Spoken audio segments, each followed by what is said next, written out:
네, 안녕하십니까. 조금 전 소개받은 백영이라고 합니다. 오늘 이렇게 만나 뵙게 돼서 반갑습니다.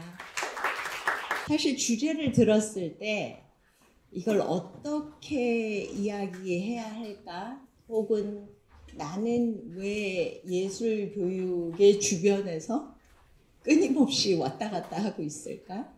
또 제가 2005년, 4년 이럴 때부터 뵀던 분들은 어떤 생각으로, 어떤 마음으로 이 활동을 하고 계실까?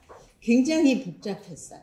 그리고 내용을 정리하면서 어떤 이야기가 2023년에 굉장히 급변하고 있는 시대에 예술 교육을 하실 선생님들에게 아주 조금이나마 혹은 이후에 내가 언젠가 이런 이야기를 들어봄직해 라는 이야기는 무엇이 될까 하는 거에 대한 생각을 제법 많이 하고 연습도 제법 하고 그리고 왔습니다. 근데 사실 오늘 제가 바람의 이야기를 할 생각이었어요.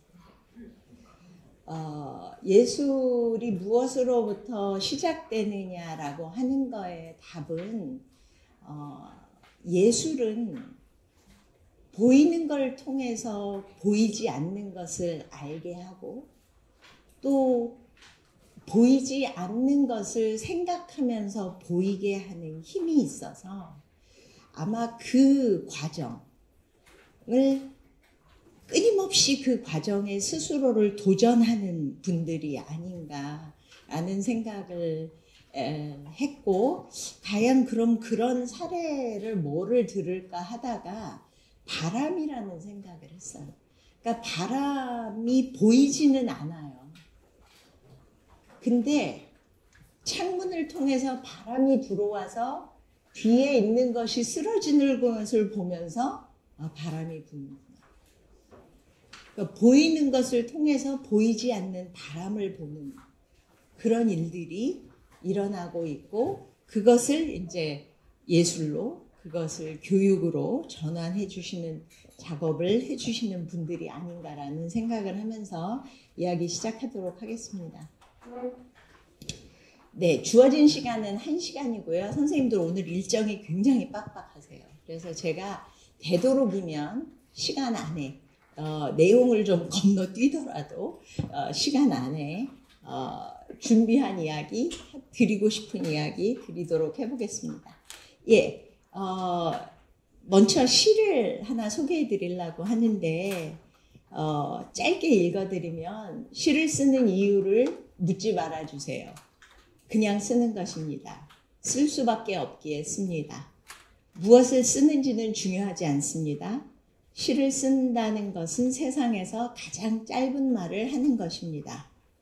그 다음에 끝으로 가서 시를 쓰는 것은 세상에서 가장 긴 말을 하는 것입니다. 길게 말하는 것입니다. 시간의 혓바닥 위에서 아직도 더 할 말이 있을 때 그때 씁니다. 말을 하는 것입니다. 라고 제가 최근에 어떤 분이 주신 결과 보고서에서 나온 시예요. 어떠셨어요? 괜찮은가요?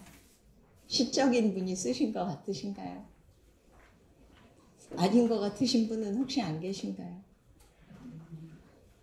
이걸 쓰신 분은 네이버 브레인, 카카오 브레인이에요. AI가 쓴 시.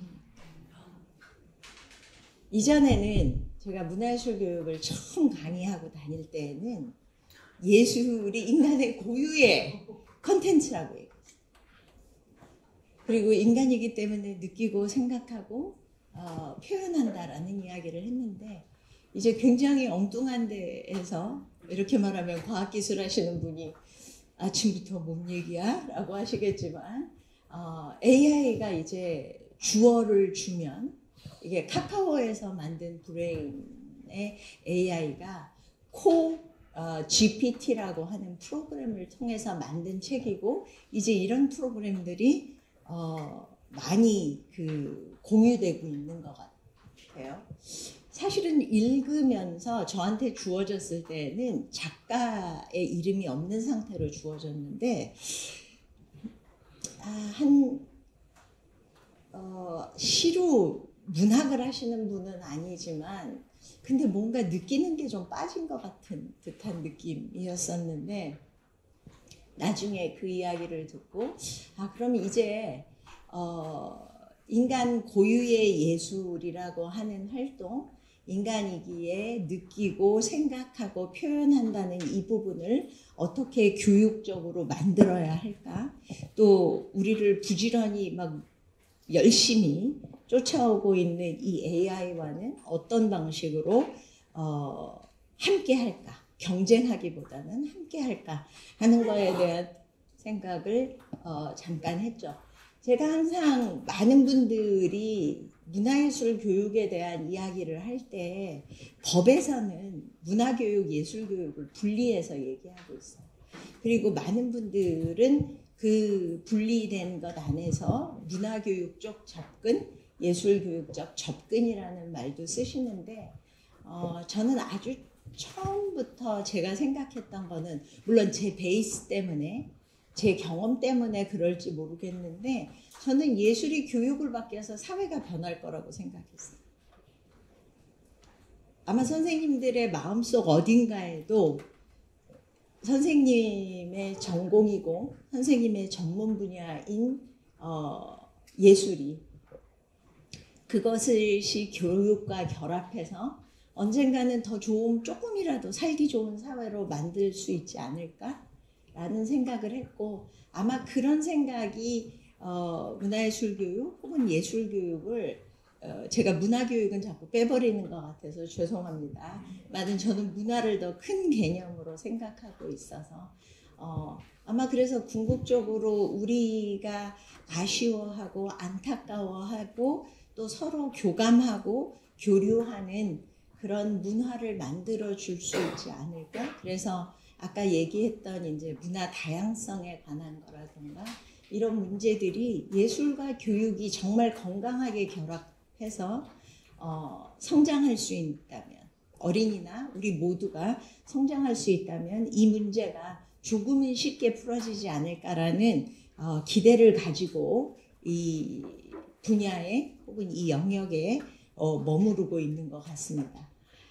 근데 사실은 아까 얘기했던 것처럼 문화와 예술과 교육이 굉장히 아름답게 순환적일 수 있는데 사실은 사회가 굉장히 급변하게 변하고 있고 선생님들 아시다시피 예술교육이 정책사업의 일부로 굉장히 큰 역할을 하기 때문에 정책이 어떻게 변하느냐 혹은 우리 사회에 대해서 우리 사회의 지도자분들이 어떤 방식으로 예술과 문화와 교육을 구현하고 싶은가 이런 거에 의해서 그 모습이 끊임없이 바뀌고 있어요. 그래서 그 끊임없이 바뀌고 있는 상황에서 지난 3년의 코로나는 굉장히 충격탄이었어요. 왜냐하면 우리가 그동안에 해왔던 모든 것을 단지 줌이나 온라인이라고 하는 매체의 전환을 가져오게 했고 그 매체의 전환이 내용과 방법의 변화도 가져왔지만 이제 다시 대면으로 만나는 시점에서 이걸 어떻게 현장화해야 하는지 이것을 어떻게 프로그램으로 실행해야 하는지 하는 것이 굉장히 큰 고민거리인 것 같고 그 고민의 현장에 선생님들이 쓰셔서 2023년 서울에 문화예술교육을 만들어 가신다라고 생각하시면 굉장히 큰 자부심 같은 거 혹은 책임감 아침부터 너무 무겁게 하지 않기로 했지만 그런 것들을 가지시지 않을까라는 생각을 합니다. 항상 예술교육이나 문화교육에 대해서 얘기할 때 나오는 말들이고요. 처음에 1980년대에는 3가지였다가 2000년대가 되면서 6가지가 되고 그리고 그것들이 어떤 방법으로 사회마다 구현되는 모습들이 달라지고 있는 것 같습니다. 그래서 저는 오늘 선생님들한테 2023년 혹은 이후에 예술교육이 문화예술교육이 어떻게 바뀔지에 대해서는 예측하기 어려운 것 같아요. 지금 나와 있는 주제어들이나 이런 것들도 아직은 자리 잡지 않고 있고, 또 모든 분들이 25년이 되면 문화예술교육 20년이 되고, 그때가 되면 뭔가 새로운 언어들이 등장하지 않을까라는 생각들을 많이 하는데, PPT를 만들면서 예술교육의 궁극적인 목표, 지향점들을 어떻게 생각해야 할까에 대한 것들을 이렇게 6가지의 주요한 언어라고 OECD니 막 이런 데서 얘기하고 있는 것들을 우리의 언어나 혹은 우리의 상황으로 좀 변환해 보는 건 어떨까라는 생각을 해봤습니다. 그 중에서도 가장 중요한 것 중에 하나가 최근에 읽고 있는 여러 글에서 예술가들처럼 생각하게 하자라는 이야기를 하는데, 그 예술가들의 생각처럼 하자라고 하는 부분에 가장 중요한 것이 무엇이냐면 실험과 용기라는 거죠. 끝없이 실험하고 그것에 대해서 무슨 일이 일어났구나, 내가 어떻게 생각했구나, 그래서 다시 무엇을 할 것인가 라고 하는, 좌절하지 않고 끝까지 실험하고 끝내 그 처음에 생각하고 있었던 문제를 혹은 이슈를 해결해 주시는 것이 아닌가라는 생각을 하고 있습니다. 최근에 나오는 얘기 중에 사실은 코로나 직전에는 뭐라고들 얘기를 했냐면, 예술은 경험제이고 가치제이고 탐구제라고들 얘기했어요. 그래서 과정이 중요했고, 그것 안에서 뭔가 새로운 것을 발견해내고 또 궁금해하고 이런 것이었는데, 비대면과 디지털 매체와 결합을 하면서 문화와 예술이 정보제로서 존재한다. 그럼 이 이야기에 대해서 어떤 내용인가라는 것을 보게 되면 어찌 보면 참여자의 주도성이 더 많아진 거죠. 이제는 선생님이나 예술 강사, 예술가들이 뭐를 요구해서 만들어가는 과정이 아니라 지금까지의 자기의 경험과 주어진 환경 안에서 새로운 것을 만들어내는 정보제로서의 역할을 하게 되었다. 그래서 아마도 이런 이전에 생각하고 있었던 3가지의 것들을 기반으로 예술과 문화가 정보제로서의 새로운 모습을 갖게 되지 않을까. 그렇게 된다면 어떻게 정보를 제공하고 어떤 정보를 주도적으로 해결할 수 있는가 하는 거에 대한 생각을 많이 해야 되겠죠. 네, 그 많이 하는 거를 선생님들에게 바람 많이 부는 아침에 마구 드리고 있는 것 같아서 굉장히 부담스럽습니다. 그래서 저는 오늘 예술에 대한 이야기를 좀 집중해서 하고, 제가 최근에 발견해낸, 발견이라기보다는 다시 생각하게 된 것들에 대해서 말씀드리겠습니다. 예술이라고 하는 것을 크게 3가지로 많이들 나눠서들 얘기하세요. 아마 선생님들도 그렇게 생각하실 것 같은데, 이제는 메이커스 무브먼트라든가 이런 기간이 지나면서 아트 메이킹이라는 말을 많이들 쓰세요. 원래 아트 메이킹이라는 말을 사실은 1970년대부터 썼었는데 그동안에 없어졌다가 다시 등장하면서 뭐라고 얘기하냐면, 나의 언어로 세계와 교감하고 역량을 확장하는 과정이다. 굉장히 큰 언어인데 결국에는 뭐냐면 나의 언어를 드러나게 해준다. 그러니까 문화 다양성의 이야기들을 많이 하시는데, 얘는 아랍 문화에서 와서, 얘는 일본에서 와서, 우리가 서로 다른 문화권에서 살아서 그런 다양성을 존중해야 돼 라는 것도 중요한데, 최근에 생각하고 있는 거는 우리가 다 다르게 상상해요. 제가 만약 선생님들에게 하늘을 나는 소를 그려주세요. 하늘을 나는 소를 그려주세요. 라고 A4 용지를 다 드리면 아마 오늘 오신 선생님의 숫자만큼이나 다른 모양의 소와 다른 모양의 날개와 다른 모양의 엔진을 달고 있는 모습을 보일 거예요. 근데 그 중에 어떤 분은 어떤 생각을 하냐면 난다라는 건 하늘인가? 어디를 날지? 어디로부터 날았을까? 여기에서 얘기하는 황소는 그냥 누렁이야? 이 문제가 좀 덜 구체적인 거 아니에요?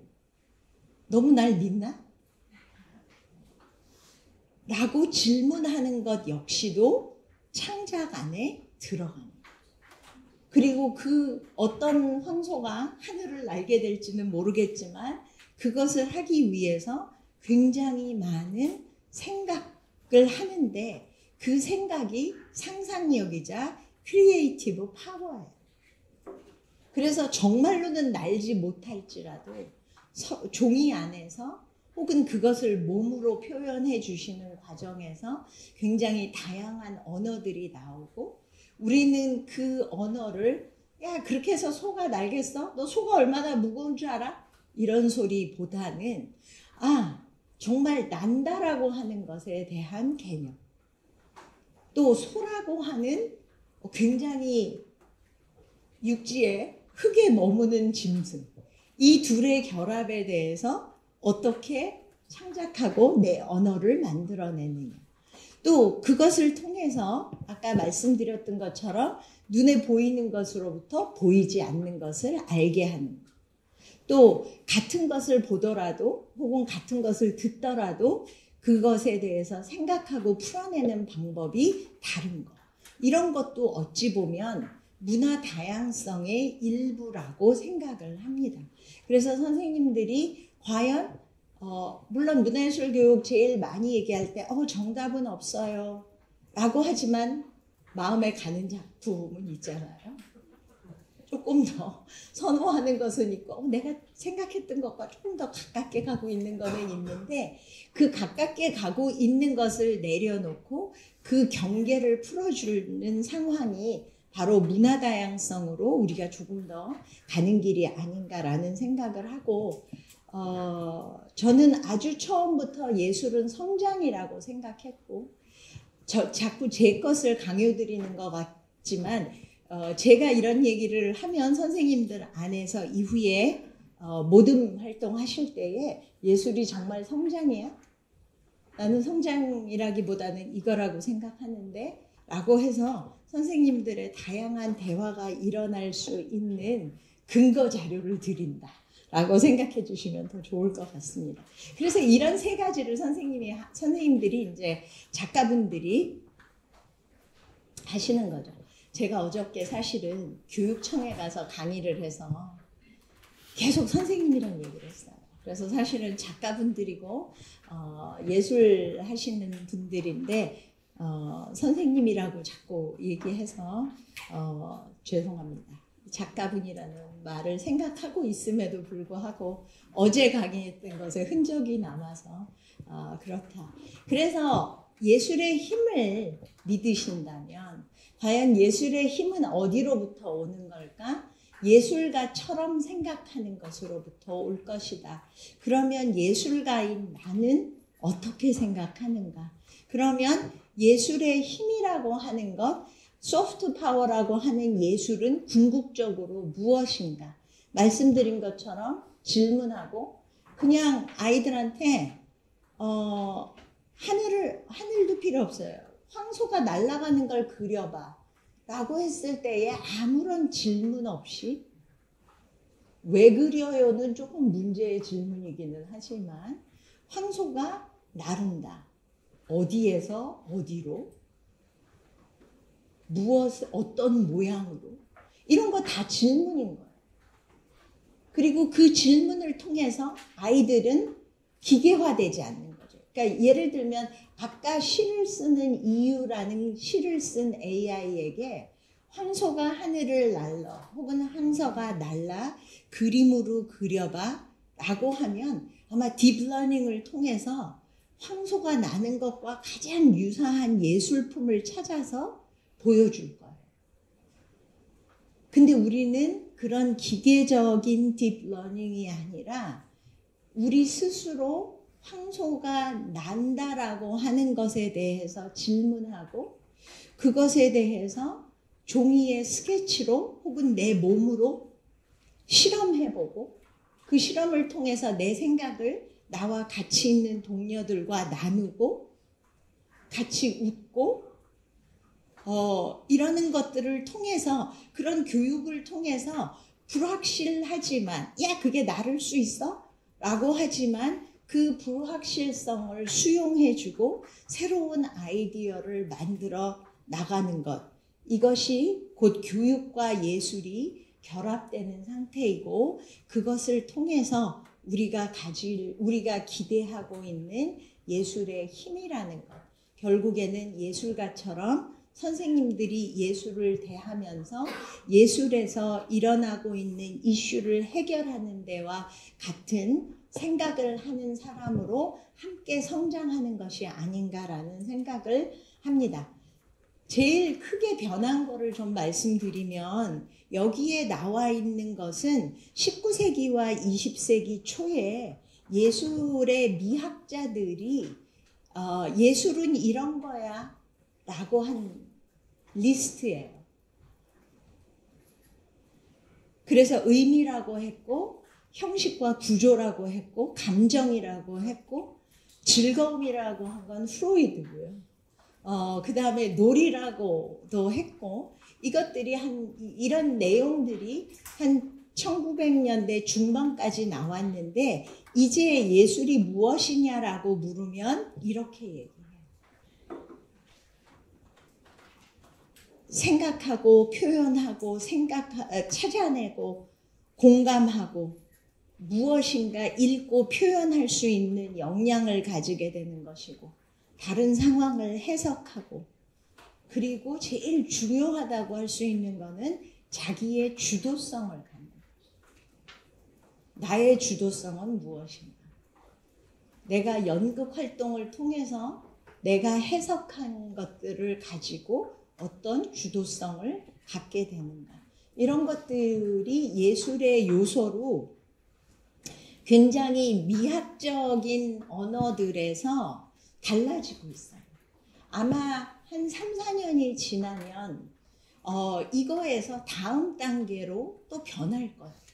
왜냐하면 사회가 변하고 선생님이 만들어내시는 예술이 변하고 그 예술을 바라보는 연구자들이 끊임없이 새로운 것들을 찾기 때문에 그래서 예술은 끊임없이 변하고 있고 선생님의 생각에서 혹은 작가님들의 생각 속에서 이 중에서 어떤 것이 나를 교육자로 움직이게 하는가 어떤 것이 나를 아이들과 만나게 하는 펀치라인이 혹은 밀어내는 그 힘이 되는가 하는 거에 대한 아마 생각이 아이들을 만나기 직전에 학습안을 만드시는 것만큼이나 중요한 생각이 아닐까라고 봅니다. 그래서 약간 반복되는 얘기고 뒤에 더 조금 재밌는 얘기가 있을 것 같아서 사회가 변화하는 것 안에서 예술교육의 모습은 어떤 모습일까라는 거 정말 기대하고 있는 것은 어떤 것인가에 대해서 얘기했고 선생님들이 정말 집중해 주셨으면 좋겠는 거는 용기를 가지고 집중해서 끈기 있는 과정을 만들어내는 거죠.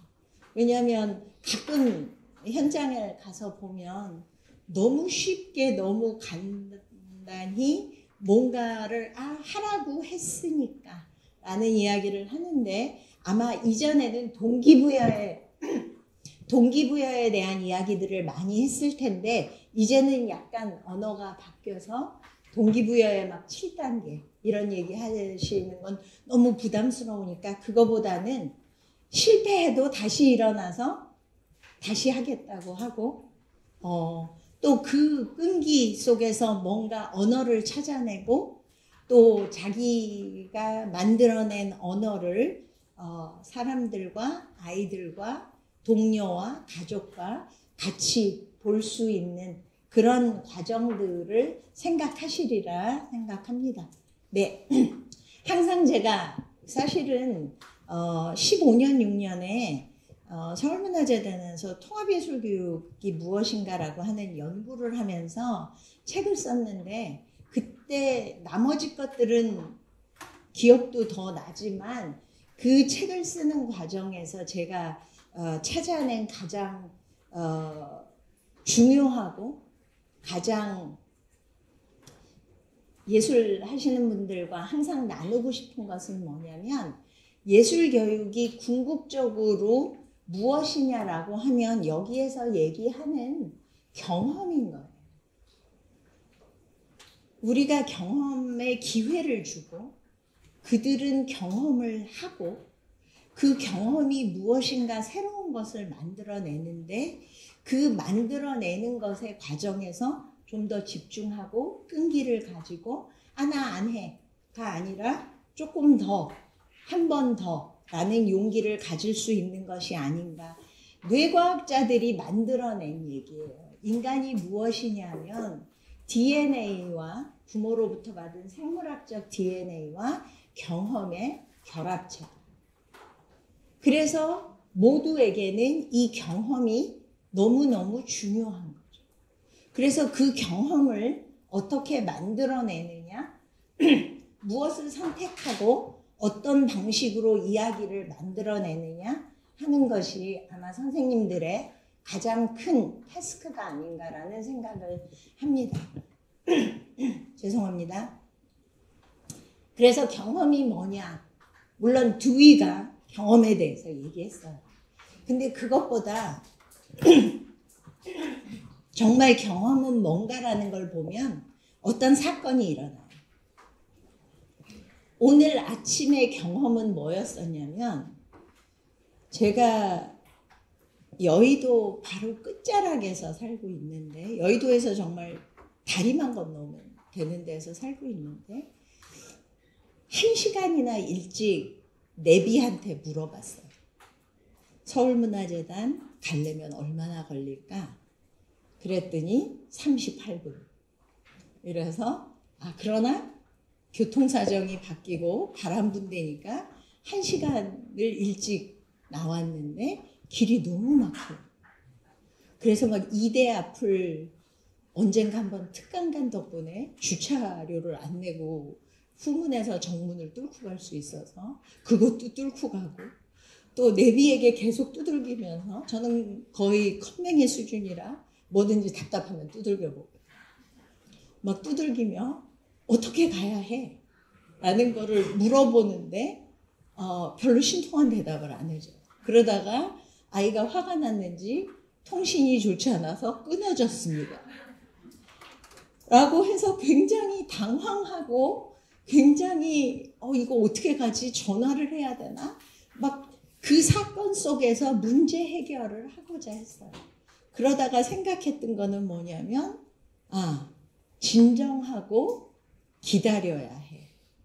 왜냐면 너는 지금 굉장히 무례하게 횡단보도에 서 있어. 여기에서 네가 뭘 계속 두들기고 주변을 들어오다 보면 안 될 것 같아.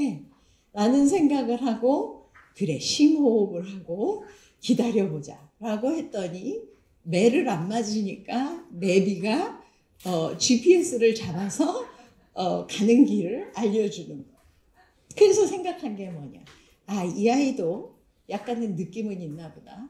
내가 두들기고 때리는 걸 좋아하지 않는구나. 그 문제를 풀어서 오늘 아주 무사히 9시 5분에 잘 도착했어요. 우리는 항상 어떤 사건 속에 있어요. 지금도 선생님은 사건 속에 있어요. 러닝 캠프라고 하는 사건 속에 있고 선생님들은 앉아 계시고 저는 서서 얘기하고 있어요. 이 행동을 통해서 우리가 이것이 다 끝나고 나면 선생님들은 오래전부터 문화예술교육에 대해서 얘기하고 다니던 사람이 예술교육을 이렇게 얘기했구나. 나는 이 부분은 공감해. 라고 해주실 것이고, 저는, 일찍만 가면 되는 것이 아니었어. 라고 하는 또 다른 새로운 강의의 방법이나 강의의 서사를 만들어내겠죠. 그래서 우리는 이와 같은 끊임없는 경험들 속에서 있다. 선생님과 만나는 굉장히 생애주기적 상황에 있는 모든 분들도 다 그 경험 속에서 있는 거죠. 그래서 과연 그들의 경험은 어떤 것이고 나와 오늘 어떤 마음으로 오고 있는가 하는 것에 대한 거 이미 다 생각하시고 계시겠지만 많이 생각해 주셨으면 좋겠어요. 언젠가 누군가에게 질문을 받았는데 문화예술 교육의 3대 요소가 뭘까요? 라고 물어보더라고요. 그래서 3대 요소가 뭘까? 우리가 보통 교육의 5대 요소라는 얘기를 하거든요. 철학과 내용과 방법과 사람과 공간과 행정 이런 얘기들을 하는데 예술교육 특히 현장에서 실행하시는 선생님들에게 3가지의 요소가 뭘까? 라는 걸 좀 압축해서 얘기하면 어떤 게 있을까라는 거를 이제 찾다가 제가 찾은 것 중에 뭐냐면 뭐를 행위하는 사람들에게 있어서 중요한 요소는 3가지이다. 그 3가지가 철학적 사유, 그 다음에 공학적 실행, 문학적 서사. 근데 여기에서 이제 설명을 해드려야 제가 무엇으로부터 예술교육이 시작되냐라고 하는 답을 드릴 수 있는데, 공학적 실행이라는 건 교육공학으로 가자라는 게 아니에요. 사실은 오늘 아침에 제가 인사를 받고 나와서 지금 한 30분 정도 얘기하고 있는데 굉장히 공학적인 방법으로 얘기하고 있어요. 준비해온 PPT가 있고 마이크를 사용할 거고 어딘가에 너무 많이 움직이지 않고 서서 하고 있는 어찌 보면 조작적인 실행을 하고 있는 거죠. 그래서 그거를 교육공학으로 풀어내 달라는 것이 아니라 선생님의 실행을 선생님이 어떻게 구조화하고 있는가, 선생님의 실행을 어떤 방식으로 기승전결의 구조를 만들고 있는가, 그 부분이 제가 이해하고 있는 공학적 실행입니다. 근데 이 공학적 실행이 있으면 혹은 있기 전에 뭐가 있어야 되냐면 나의 서사가 있어야 돼요. 선생님의 서사는 뭘까요? 나의 예술가로서 예술교육가로서의 서사가 무엇인가? 서사가 없나? 아니면 나는 지금 몇 년 차의 예술교육가로서 어떤 일을 하고 있는가? 근데 그거를 가장 밑받침해주고 있는 것이 무엇이냐? 예술가이기 때문에 하고 계시는 철학적 사유예요. 근데 이 부분을 이렇게 말씀드리면 아침에 웬 철학적 사유라고 얘기하실 텐데 그 다음에 가서 이건 제가 너무 많이 여기저기에서 강의했던 내용인데 우리 예술교육을 한다라는 생각을 하지 말고 나는 지금의 사람들이 사유의 시간을 가졌으면 좋겠어. 나는 지금의 사람들이 조금 더 자기 스스로를 돌봤으면 좋겠어. 나는 지금 사람들이 다른 사람과 조금 더 교감했으면 좋겠어. 과연 내가 추구하고 있는 삶의 모습이 무엇인가? 그게 결국에는 왜라는 것으로 모일 거거든요. 이번에 선생님들 다 이제 심사도 하시고 대면 심사도 하셨을 때 그런 질문 안 들으셨을 것 같은데 저는 얼마 전에 어디에 가서 제안서를 내고 PPT를 하는데 당황스럽게 그걸 왜 하고 싶으세요? 라는 질문을 받았어요. 근데 사실은 제가 이전에 심사 많이 할 때 그런 질문을 되게 많이 했어요. 그럼 선생님들 되게 당황하세요. 왜라니? 본고가 낮고 내가 하고 싶고 왜일까? 근데 그 왜는 개인적으로 왜냐라고 묻는 거 아니에요.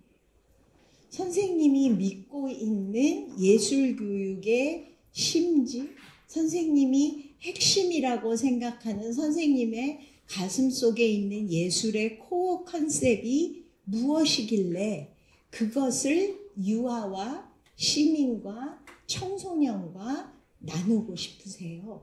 라고 묻는 거예요. 그래서 항상 왜라는 것에 대해서 많이 물으실 거예요. 그랬을 때에 너무 당황하시기보다는 그 왜라는 질문이 어디로부터 왔는가라고 하는 것을 찾아보면 철학적 사유를, 생각을 하고 있는가에 대한 질문입니다. 무엇이 공모가 떴으니 기계적으로 이거 우리 작년에 했으니까 올해도 해야지 라는 것이 아니라 이 일이 내게 주어진다면 나는 왜? 그 왜를 중심으로 방법에 대한 것을 고민해야 되겠죠. 그러면 아마 많은 마케팅을 하시는 분들의 답에 의하면 왜로부터 하는 질문은 새로운 무엇을 만든다. 근데 무엇으로부터 질문하는 것은 만들다 보면 왜라는 질문에 부딪힐 것이다. 그래서 어찌 보면 왜라는 질문을 당돌한 질문으로 보지 마시고 선생님 메모 노트북 혹은 선생님 일기장 어딘가에 왜 내가 물론 단체가 살아야 하고 내가 뭔가 사회적 활동을 해야 되는 것 외에 어떠한 마음으로 어린이들을, 유아를, 장애인을, 청소년을, 시민을 만나고 싶으신가에 대한 생각이 가장 중요하고 어찌 보면 제게 주어졌던 질문, 무엇으로부터 예술교육이 시작되어야 하는가 스스로에 대한 질문, 그 답을 찾아가는 과정이 곧 선생님들의 프로그램이 아닐까라는 생각을 합니다.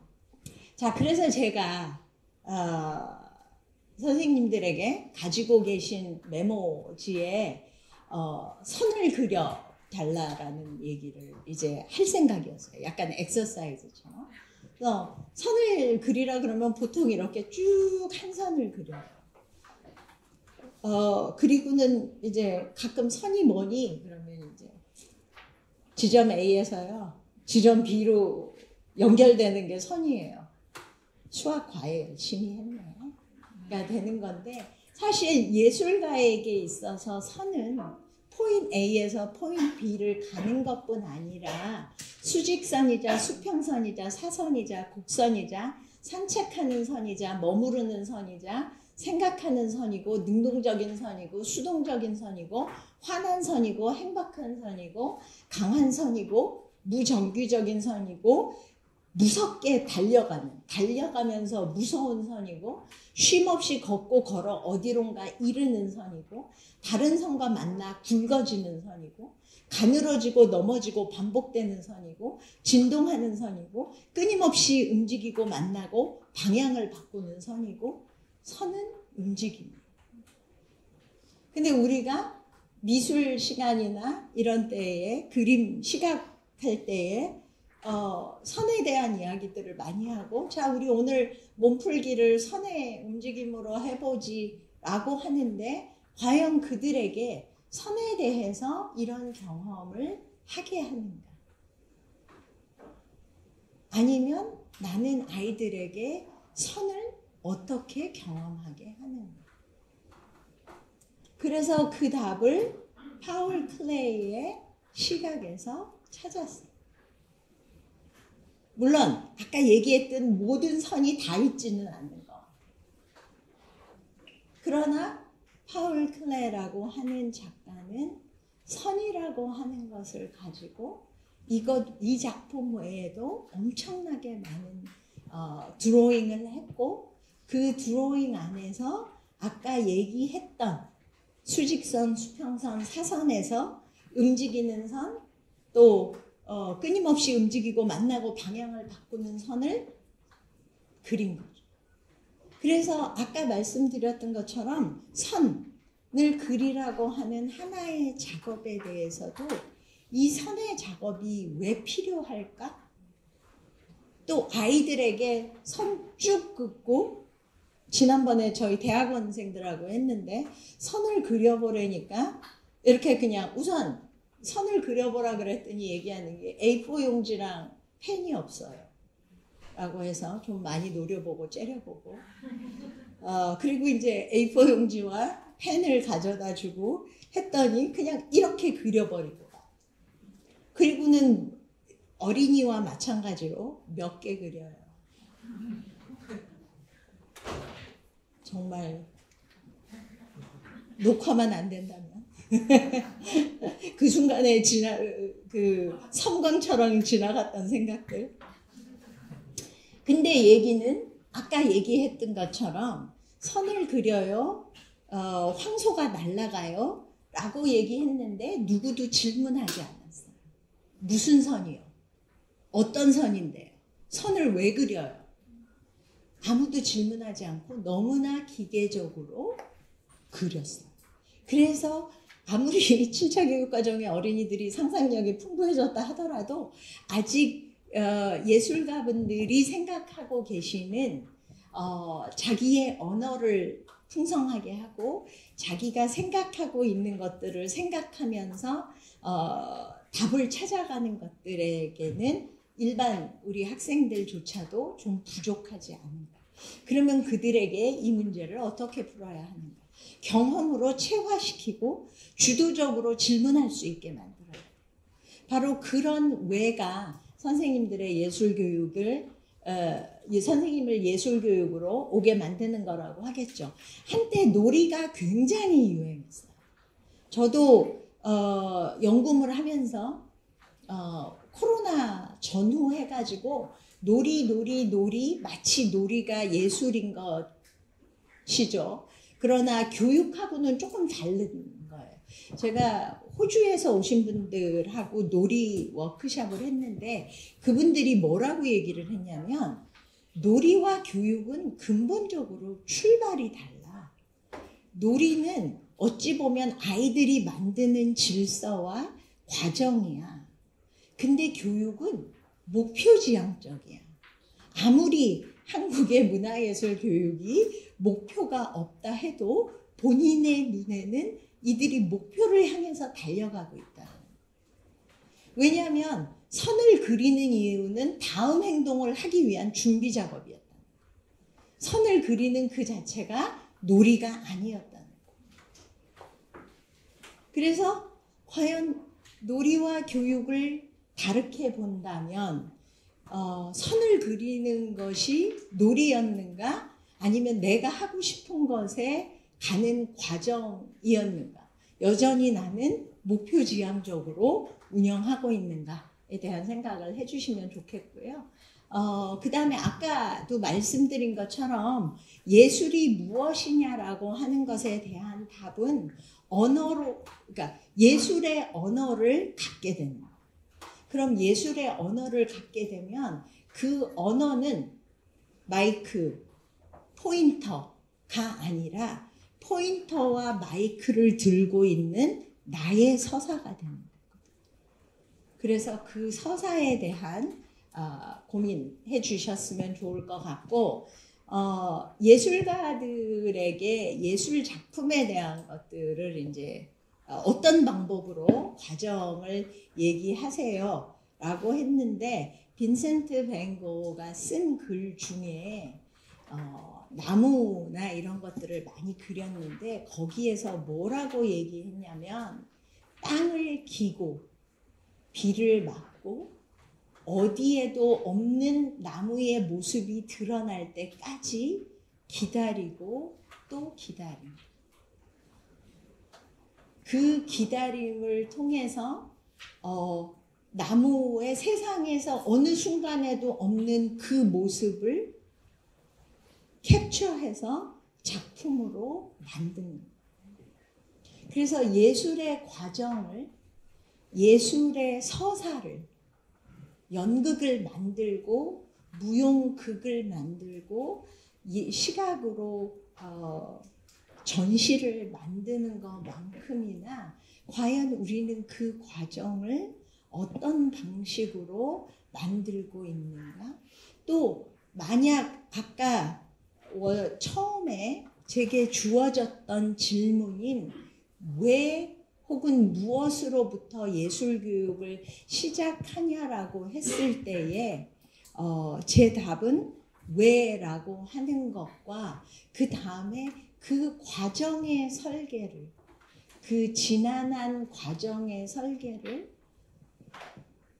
어떤 방식으로, 물론 빈센트 밴 고흐처럼 나무 하나를 그리기 위해서 막 땅을 기고 비를 맞아보고 해를 맞아보고 햇빛을 쐬어보고 이런 지난한 시간들을 투자해야만 되는 것이 아니라 우리가 아이들과 만나는 공간과 시간 안에서 아이들에게 어떤 과정의 경험을 통해 그들이 무언가 생각하게 하고 또 생각된 것을 드러나게 하는 그것이 예술 교육이 아닌가. 그래서 빈센트 밴 고흐의 그림 안에 있는 애절함, 그 그림 안에 있는 인간에 대한 연민, 이런 것들은 그가 그들과 공감했기 때문에 느껴지는 것이다. 그래서 과연 예술이 무엇이고 예술교육의 출발을 어디에서 해야 하느냐라고 하는 것을 할 때에 예술은 실험하는 용기 있는 자들의 행위다.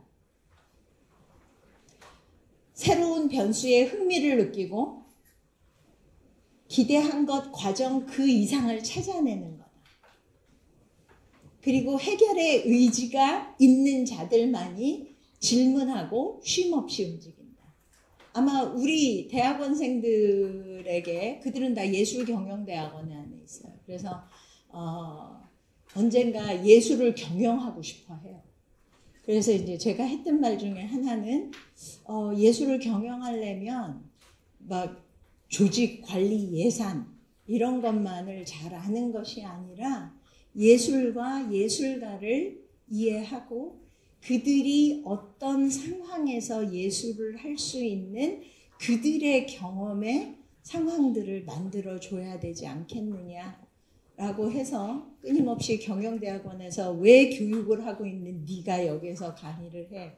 라고 하는 상황에서 끝없이 강의하고 있는 상황이기는 합니다만 선생님들도 마찬가지입니다. 선생님의 예술이 이렇듯이 아이들이나 노인분들이나 장애인분들이나 청소년 모두에게 그 삶의 실천으로 소유나 감상을 하는 것이 아니라 자기가 주체가 돼서 실험하고 용기 있는, 또 그 변수에 대해서 새로운 것에 대해서 흥미를 가지고 과정을 기대해내는 이런 것들을 만들어 내줬으면 좋겠다. 그래서 이전에는 예술교육에 대해서 이렇게 얘기들 했어요. 판단하고 선택한다. 기호를 해석하고 추리하고 예측한다. 그리고 좀 나아진 게 스스로 선택하고 자발적이며 개방적으로 즐길 수 있다. 이런 이야기들이 2000년대에 예술교육이 시작되면서 나왔는데 이제 20년의 예술교육을 바탕으로 선생님들은 과연 이 방향을, 이 모습을 어떻게 가져갈까 생각해 주셨으면 좋겠고요. 제가 시간이 다 돼서 지금 10시 반이고 선생님들 이후에 활동이 있으셔서 마무리하면서 사실은 몇 페이지가 더 있고 제가 31페이지를 준비하면서 어젯밤에 자기 전에 딱 60분에 정리하는 거를 연습했는데 연습은 항상 틀리네요. 지금 가지고 있는 이슈들 혹은 이거는 사실은 정책과는 조금 별개의 문제예요. 정책은 뭐 다 아시겠지만 굉장히 성과를 필요로 해요. 그래야 다음에 또 할 수 있으니까. 그래서 선생님들이 약간 부담을 드리자면 학생 참여자도 많이 모으셔야 되고요. 모인 학습자들이 계속해서 지속적으로 할 수도 있게 만들고 그러면서 과정과 결과가 연결되어 있는 상황을 만들어 주셔야 예술 관리하시고 경영하시는 분들이 이 사업이 반드시 필요하다라는 것을 강력하게 외칠 수 있고, 사실은 외쳐도 정책이 다른 판단을 하면 없어지는 경우들은 제법 많죠. 근데 그럼에도 불구하고 예술이 의미를 가지고 있는 것, 예술이 앞으로 2024년, 25년에도 살 수 있고 사는 정도가 아니라 빈센트 밴 고의 사이프러스 트리처럼 되기 위해서 선생님들이 준비하시는 과정에서 이런 것들을 좀 생각했으면 좋겠다. 나와 내 주변에 무슨 일이 일어나고 있는, 그러니까 멀리서 자꾸 오늘 아침 어제 저녁에 이제 마지막에 문화 다양성에 대한 고민을 했는데, 자꾸 다양성을 밖으로 찾지 말고 내 주변에 있는, 내 옆에 있는 사람과 나의 다름은 무엇일까? 다른 이미지네이션과 다른 문제의 이해와 다른 해결안을 가져오는 이 사람과 내가 어떻게 살을까? 이 사람과 내가 어떤 협업으로 연극을, 무용을, 뮤지컬을 만들까?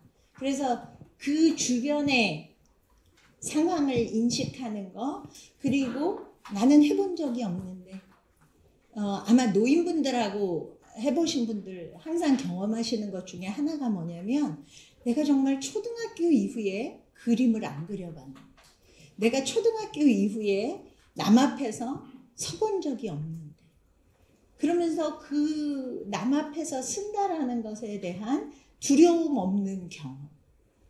왜냐하면 이들은 박수를 칠 거거든.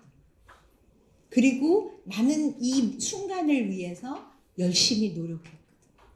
정말 비 오고 눈 오고 오늘은 왜 가, 나랑 놀아 라고 하는 모든 의욕을 뿌리치고 예술교육하러 오셨거든요. 그럼 그 모든 내 노력에 대해서, 내 용기에 대해서 누군가가 인정해주고 박수 쳐주고 응원해주는 그 순간이거든. 그래서 그 순간을 위해서는 두려움이 없어져야 되겠죠. 그리고 정말 중요한 것 중에 하나가 끊임없이라는 말은 아니지만 계속해서 할 수 있는 재미와 의미를 부여해 주셔. 제가 아는 90살의 노인께서 95살부터 시를 쓰세요. 그래서 시를 한 100편쯤 지난 5년 동안 쓰셨어요. 그러면서 뭐라고 하시냐면, 시는 시인만 쓰는 줄 알았는데 내가 써도 시가 된다. 굉장히 큰 재미자 의미예요.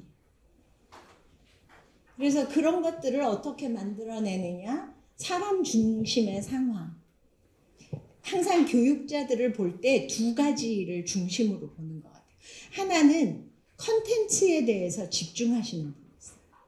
그래서 누군가가 선생님, 저는 그렇게 생각하지 않는데요 라고 하면 왜? 그리고 컨텐츠에 대해서 되게 디펜시브 하신 분들이 있고, 또 한 분은 사람에 대해서 관심이 있는 분들이 있어요. 과연 이 사람들이 나와 함께 이 시간에 어떤 것들을 할까? 근데 어찌 보면 예술교육은 그 부분이 더 중요할 수 있어요. 아까 말씀드렸던 것처럼 우리가 DNA는 어쩔 수 없지만 그가 이 1시간 동안 가져가는 경험에 대해서는 책임지자. 그리고 그 안에서 많이 질문한 다음에 생각해보죠가 아니라 정말 생각해서 답을 찾아가는 것. 또 그 생각한 것들을 표현하고 표현된 것을 공유하는 시간. 이런 것들이 예술교육의 의미이고 어찌 보면 선생님들이 예술 교육에서 찾아내고자 하는 서사가 아닐까라는 생각을 합니다. 그래서 모든 행위는 굉장히 고유한 경험이고요. 그러나 그 안에서 예술이자 사람이 만났다라고 하는 보편성이 있고 또 그것이 고유하기 때문에 굉장히 특별한 거고 또 우리는 아까 얘기했던 것처럼 상황과 맥락 속에서 그 프로그램의 출발 지점을 찾아내는 것이고 그런 것들 안에서 지금 2023년에 서울 혹은 도봉구 혹은 내 집 앞에는 무슨 일이 일어나고 있는가 하는 것으로부터 예술교육을 준비해 주셨으면 좋겠고 정말 두 가지 이것이 왜 내게 중요한가와 예술가처럼 생각하기라고 하는 두 가지를 2023년 선생님들 프로그램 안에 담아내주시는 것을 감히 기대하면서 오늘 이야기 여기에서 마무리하도록 하겠습니다. 다음 기회에 다른 기회에 박수 치시는 걸로 뭐 빨리 들어가려는 것 같아서 네. 다른 기회 기대해 보면서 정리하도록 하겠습니다. 경청해 주셔서 감사합니다.